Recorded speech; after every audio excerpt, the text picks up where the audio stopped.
அந்த 5 தலைவர்களின் ஒற்றை முகமாக நமக்கெல்லாம் முகவரியின் தமிழ்நாட்டை ஆளப்போகும் தமிழனாக நாளைய முதல்வராக நம்முடைய தலைவர் தளபதி அவர்கள் மே மாதம் 2026 முதலமைச்சராக அமர்வார் என்பதில் எந்தவித சந்தேகமில்லை என்பதையும் நான் சந்தோஷத்துடன் தெரிவித்துக் கொள்கிறேன்.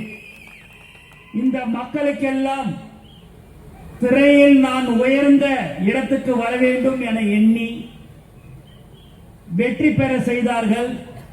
இப்போது இந்த மக்கள் எல்லாம் வாழ்வில் உயர வேண்டும், அவர்களுக்காக உழைக்க நான் அரசியலுக்கு வருகிறேன் என்று தனது உச்சத்தை உதறிவிட்டு மக்களுக்கு சேவை செய்ய வேண்டும் என்ற ஒரு நல்ல எண்ணத்தில் நான் ஊழல் செய்ய மாட்டேன், என்னுடன் இருப்பவர்களும் ஊழல் செய்ய விட மாட்டேன் சொல்லக்கூடிய ஒரு ஒப்பற்ற தலைவர் தளபதி அவர்கள் நமக்கு இங்கே அரசியலுக்கு வந்திருக்கிறார்.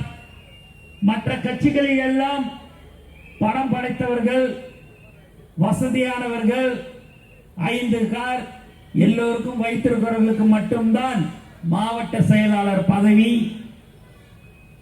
வட்டம், கிளை யாருக்காக இருந்தாலும் பணம் இருந்தா மட்டும்தான் மோட்டார் சைக்கிள்லாம் வச்சிருக்கிறியான்னு பார்த்து கொடுக்கிற இந்த காலத்துல உழைத்தவர்களுக்கு மட்டும் மாவட்ட செயலாளர் பதவியும் ஒன்றியம், நகரம், கிளை, வார்டு என்று பதவி வழங்கிய ஒரு தலைவர் நம் தலைவர் தளபதி தான்.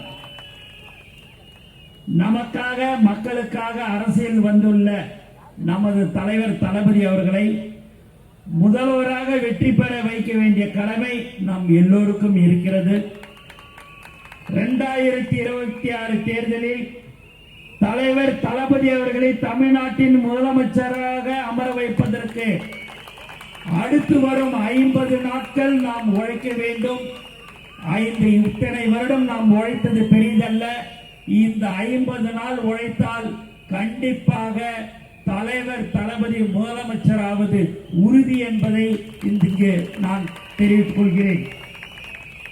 நமக்குள் எந்த ஏற்ற தாழ்வும் இருக்கக்கூடாது. தலைவருக்கு முன்பு நாம் அனைவரும் கட்சியின் தோழர்களாகத்தான், தோழிகளாகத்தான். அதனால் ஒற்றுமையாக என்பது மிகவும் அவசியம். நாம் எல்லோரும் ஒற்றுமையோடு செயல்பட்டால் தமிழ்நாட்டில் தளபதி ஆட்சி அமைவதை யாராலையும் தடுக்க முடியாது. மே மாதம் 2026 கண்டிப்பாக முதலமைச்சராக அமர்வார். விசில் சின்னத்திலே நீங்கள் வாக்களிக்க வேண்டும் என்று நீங்கள் தாய்மார்களை கேட்க வேண்டும். சகோதரிகளா இங்க நீங்க வந்திருக்கிறீங்க, இன்னும் ஒரு 50 நாள் எப்படியாவது தயவு செய்து கஷ்டப்பட்டு நம்மளுடைய சின்னத்தை வீடு வீடாக நீங்கள் எடுத்து செல்ல வேண்டும் என்று நாங்கள் உங்களை அன்புடன் நான் கேட்டுக்கொள்கிறேன். கண்டிப்பாக உங்களுக்கு தாய்மார்களுக்கு ஒரு பாதுகாப்பான அரசாங்கம் கண்டிப்பாக தமிழக வெற்றி கழகம் இருக்கும் என்பதில் உங்களுக்கு எந்தவித சந்தேகமும் இல்லை.